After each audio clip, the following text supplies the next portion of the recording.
ये 70 नहीं, ये 25 वाला जोश है। शायद आज हमें लगता है कि बिहार में बहुत कम ऐसे नौजवान होंगे जो 25 साल की उम्र में इनके जैसे सोच रखते होंगे। तो विशेष तौर पे आपको धन्यवाद देता हूं और तमाम हमारे वीआईपी पार्टी के सभी नेतागण, पूजा समिति के सभी सदस्यगण, इस सभा में उपस्थित बड़े संख्या में नौजवान साथी, माता बहन, सम्मानित गार्जियन और जो कलश यात्रा में बहन बेटी सब आप लोग आए, आप सभी को शुभकामना और बहुत बहुत धन्यवाद। मां संतोषी का कृपा आप लोगों पे सदा बरकरार रहे।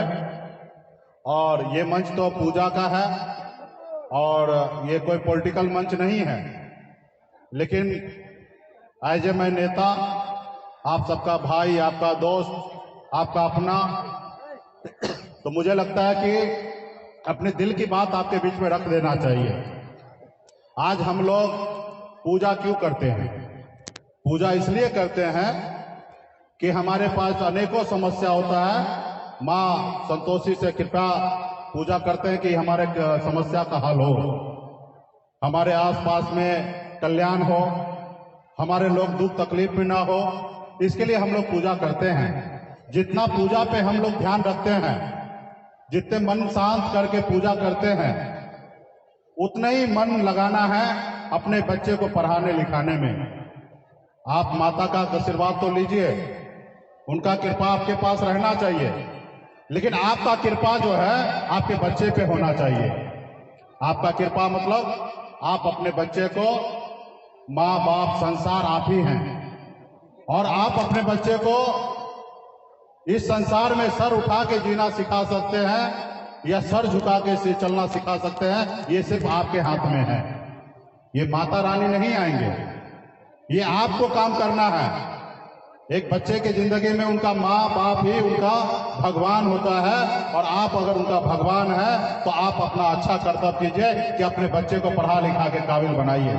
आज हम लोग पूरे बिहार ही नहीं, पूरे हिंदुस्तान में आज भी गरीब, पिछड़ा, अति पिछड़ा, दलित ऐसे समाज में लोग हैं जो आज के समय में आधी मानव के जैसे जिंदगी जी रहे हैं।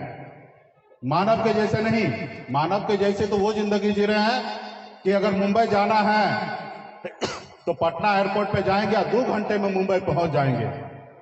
लेकिन जिसके पास प्लेन में चढ़ने का पैसा नहीं हो तो वो ट्रेन का धक्का खा के और 48 घंटे में बम्बई पहुंचेंगे।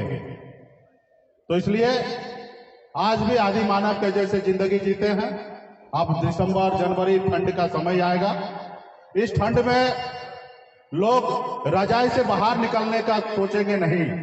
उनके अगर पैर भी अगर रजाई से बाहर निकल जाए तो वो सोचेंगे कि हमारा पैर पर रजाई से बाहर निकल गया, कैसे रजाई के अंदर कर ले। लेकिन यही समय में मछुआरा समुदाय के लोग 4 बजे भोरे मछली मारने के लिए तालाब में उतरते हैं और मछली मार के बाजार में लेके जाएंगे, उसको बेचेंगे, तब उनके घर पे खाना का व्यवस्था होगा।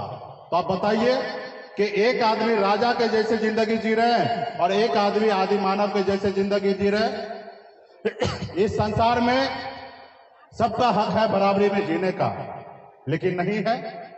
पहले आजादी से पहले इस देश में राजा राज करता था, और आजादी के बाद बाबा साहब ने हमको संविधान दिए, संविधान में हमको बराबरी का अधिकार दिया।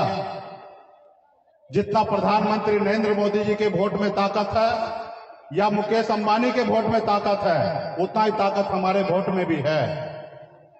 और अभी का समय में राजा वोट से बनता है, महाराजा यानी कि प्रधानमंत्री वोट से बनता है, या मुखिया हो वो वोट से बनता है। लेकिन दुर्भाग्य है कि हमारे पास वोट रहने के बावजूद भी हम अपने लोगों को राजा नहीं बनाते हैं, दूसरे लोगों को बनाते आए हैं, और उससे हमारा कल्याण नहीं होता है। लोग कहते हैं जिसके पास दल होता है उनके पास बल आता है, और जिसके पास बल होता है उनका हर समस्या का हल होता है।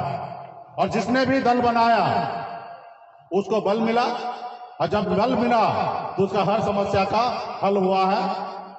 देखिए हमारे आदरणीय श्री लालू प्रसाद यादव जी, उन्होंने दल बनाया, उनको बल मिला, और उन समाज का हर समस्या का हल हुआ। बहन मायावती दलित के बेटी 4 बार उत्तर प्रदेश में मुख्यमंत्री बने। हमारे स्वर्गीय रामविलास पासवान जी दल बनाए, पार्टी बनाए, उनके लोग उनके साथ दिए और बिहार से लेकर देश तक एक बड़े मंत्री के रूप में बन जाने गए। अपने लोगों का समस्या का दूर किया। आज हम लोग भी संघर्ष करने के लिए आए हैं। आज हम लोगों ने भी 18 में पार्टी बनाया, दल बनाया, समाज ने लोगों ने उनको बल दिया, मजबूती भी हुआ, लेकिन भाजपा ने हमारे विधायक को खरीद लिया। लेकिन हम संघर्ष करना भूलेंगे नहीं, संघर्ष करेंगे। आज हम चाहते हैं कि देश में हर जाति के लोग गरीब हैं, चाहे वो ब्राह्मण हो, भूमियार हो, लालाजी हो, या मुसहर का बेटा हो या मल्लाह का बेटा हो, हर लोग गरीब है। तो आज देश में 10% आरक्षण दिया गया सामान्य वर्ग के लोगों को। हमारी लड़ाई है कि आप आरक्षण दीजिए, हम मना नहीं कर रहे हैं, लेकिन आप 8 लाख कमाने वाले लोगों को अगर आरक्षण दे रहे हैं, सामान्य वर्ग के लोगों को, तो क्या 1 लाख कमाने वाले मछुआरा को या दलित के बेटा को आरक्षण नहीं मिलना चाहिए? उनको भी मिलना चाहिए। देश में जातिगत जनगणना कर लीजिए और जिस जाति का जितना संख्या है उसको उतना % आरक्षण दे दीजिए। जो गरीब है उनको आरक्षण दीजिए। मुकेश सहनी को आरक्षण नहीं चाहिए। मुझे क्या जरूरी है आरक्षण का? मैं संपूर्ण हूं, मुझे कोई चीज का कमी नहीं है, बच्चे अच्छे स्कूल में पढ़ रहे हैं, लेकिन जो गरीब है उनको आरक्षण मिलना चाहिए।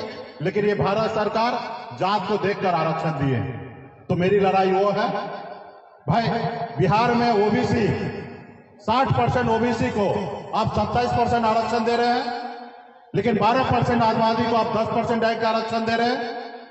तो मेरा ये कहना है कि जातिगत जनगणना कर लीजिए और सबको आरक्षण दीजिए, चाहे ब्राह्मण हो, भूमियार हो, लालाजी हो, उसमें मल्लाह हो, पासवान हो, दुसाद हो, सबको दीजिए, लेकिन जनसंख्या के आधार पर दीजिए।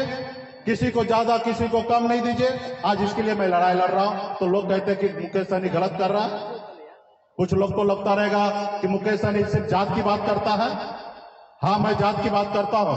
आपके नजरों में वो जात होंगे, लेकिन मेरे नजरों में निषाद समाज मेरा परिवार है और मैं अपने परिवार के लिए लड़ाई लड़ रहा हूं। आज मुझे मौका मिला, बिहार में मैं मंत्री बना, मैंने एक योजना लाया जिसमें 10 लाख पशु गरीब लोगों को बांटने का निर्णय लिया था। उसमें हर जाति समूह को हम लोग बांटते, लेकिन भाजपा वाले ने देखा कि गरीब पिछड़ा मल्लाह का बेटा कल तक ये मछली मारता था, आज हमारी बराबरी में बैठने लगा, आज बिहार में राजनीति करने लगा, अपनी दल बना लिया, अपनी पार्टी बना लिया, अपने विधायक बना लिया और हमारी बराबरी कर रहा है।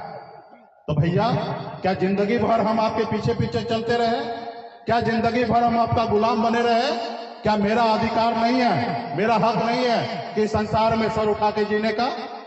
और मैं अपने अधिकार के लिए अगर सर उठा के जी रहा हूं तो ये बगावत है। इसलिए उन्होंने हमारे पार्टी को, विधायक को खरीद लिया। तो इसलिए साथियों, आज मैं संघर्ष करने वाला व्यक्ति हूं। मैं गरीब मछुआरा परिवार में जन्म लिया, 900 रुपया महीने पे नौकरी करता था, 30 रुपया रोज पे मजदूरी करता था, लेकिन आप लोगों का आशीर्वाद से एक समय आया कि मुंबई जैसे शहर में अपने झंडा को बुलंद कर दिया। आज मैं बिहार आया हूं। आप सबको पता होगा कि 18 में पार्टी बनाया और 20 में सरकार में बिहार विधानसभा में लोगों के सीने पे चढ़कर अपने हक अधिकार लेने लगा। 2020 में आपको पता है भाजपा के पास 74 को विधायक हुआ, लेकिन मेरे पास 4 ही था, लेकिन 74 से कम नहीं था। अगर मैं नहीं चाहता, समर्थन नहीं देता, तो बिहार का मुख्यमंत्री नीतीश कुमार शपथ नहीं लेते और बिहार का मुख्यमंत्री नहीं होता। आज ये ताकत हमारे पास था, हमने उनको मुख्यमंत्री बनाया। हमारे पास भी ऑप्शन था कि गलत करने का, दूसरे पार्टी को समर्थन देके और दूसरे के साथ सरकार बनाने का, खुद डिप्टी सीएम बन जाते और हमारे चारों विधायक को मंत्री बना देते। लेकिन हम निषाद मल्लाह का बेटा है, एकलव्य के वंशज है, अमर शहीद चुपा सहनी के वंशज है। हम कभी किसी से गलत नहीं करते और कभी किसी के पीठ पे खंजर नहीं भोंकते। जरूरी पड़ा तो किसी के सीने पे हम खंजर उतारने का हैसियत रखते हैं, लेकिन कभी किसी के पीठ में खंजर भोंकने का काम नहीं करते। हमने नहीं किया, लेकिन उन लोगों ने हमारे साथ क्या किया? हमारे पार्टी को, विधायक को तोड़ दिया। तो आज हम संघर्ष करने के लिए उतरे हैं और जितने भी हमारे पार्टी के लोग हैं, साथी हैं, शुभचिंतक हैं, आप सबसे कहेंगे कि इस देश में अपने हक अधिकार के लिए लड़िए। अपने हक अधिकार के लिए लड़िएगा नहीं, तब तक आपको कुछ नहीं मिलने वाला है साथियों। जब बच्चा को भूख लगता है ना, जब रोता नहीं है ना, तो उसकी माँ भी उनको दूध नहीं पिलाते हैं। हम इंसान हैं। भला ऐसे लोग, जो लोग हमें गुलाम बना के रखना चाहता, वो आपको अधिकार कहाँ देगा? अगर आपको अपना अधिकार चाहिए तो आपके हक अधिकार के लिए संघर्ष करना पड़ेगा और लड़ाई लड़ना पड़ेगा। और आपके पास अपना औजार होना चाहिए। औजार मतलब, हथियार मतलब क्या? बुद्धि का हथियार। इसलिए बच्चे को पढ़ाइए लिखाइए, और यही जो पढ़ा लिखा होगा उसके पास बुद्धि का अधिकार होगा, हथियार होगा, और वो अपना अधिकार ले लेगा। जैसे सन ऑफ मल्ला आज लड़ाई लड़कर ले रहा है। आज मैं आप ही में से, बीच में से हूं, और बहुत कम समय में 18 में पार्टी बनाया, 2 साल में हमने अधिकार ले लिया। लेकिन दुश्मन बहुत बड़ा है, चालाक है, उसने विधायक खरीद लिया। 4 था इसलिए बिक गया। कल 40 होगा, जब 100 होगा तो कोई बिकेगा नहीं। इसलिए हम लोग संघर्ष के लिए आए हैं। और आप सभी को पुनः मेला समिति को धन्यवाद देता हूं। यहाँ पे जितने भी मां संतोषी का भक्त यहाँ पे आए, आप सभी को शुभकामना देता हूं कि पूजा पाठ के साथ साथ अपने बच्चे को पढ़ाइए लिखाइए, काबिल बनाइए। आप कितना भी पूजा कर लीजिए, आपका बेटा अगर पढ़ा लिखा नहीं है तो वो एसडीओ और डॉक्टर नहीं बनेगा। आप पूजा भी कीजिए, लेकिन बच्चे को पढ़ाइएगा लिखाइएगा तो एसडीओ भी बनेगा, डॉक्टर भी बनेगा, और कलेक्टर भी बनेगा, और एसपी भी बनेगा। और जब आपका बच्चा पढ़ेगा लिखेगा नहीं तो उसको कितना भी पूजा कर लीजिए, वो कलेक्टर नहीं बन सकता है। तो इसलिए कलेक्टर बनने के लिए पढ़ाई की आवश्यकता है, और आपको संघर्ष करना है तो आपको समझदार होना पड़ेगा। जैसे हमारे बाबा साहब अम्बेडकर जी ने पढ़ाई लिखाई करके हम लोगों के लिए संघर्ष किया। इसलिए हम लोग आज मुंबई के ऐशोआराम जिंदगी को जीते हुए छोड़कर मैं आपके बीच में आया हूं। अपने लोगों के हक अधिकार के लिए संघर्ष करेंगे, लड़ाई लड़ेंगे, और अपने लोग सर उठा के जिए, इसके लिए आज मैं संघर्ष कर रहा हूं। तो सभी को शुभकामना देता हूं, बहुत बहुत धन्यवाद। और विशेष तौर पर राम बाबू सहनी जी को भी धन्यवाद देता हूं। पार्टी के लिए मजबूती से लगे हैं और बहुत अच्छा काम करते हैं। ये तो भले अभी जो भी हो, आज हम लोगों का समय उतना अच्छा नहीं है। जो घड़ी का कांटा होता है ना, कभी 6 पे जाता, वही कांटा कभी 12 पे जाता है। फिर हमारा पुनः वो कांटा 12 पे जाएगा, और उस समय में आप देखेंगे राम बाबू जैसे लोग आपके क्षेत्र का विधायक होंगे और ये पार्टी का मजबूती व्यक्ति होंगे। इसलिए मजबूती से अपने दल और अपने लोगों के साथ रहिए, और आने वाले समय में जो आपको हमेशा इज्जत कर सकता, प्यार कर सकता, आपके दुख सुख में हमेशा खड़ा होगा, ऐसे लोग आपको जनप्रतिनिधि बनाएंगे, ताकि आपके आने वाले पीढ़ी के लिए लड़ाई लड़े और हक अधिकार की लड़ाई लड़े। तमाम यहाँ पे उपस्थित सभी साथी को बहुत बहुत धन्यवाद, सभी को बहुत बहुत धन्यवाद।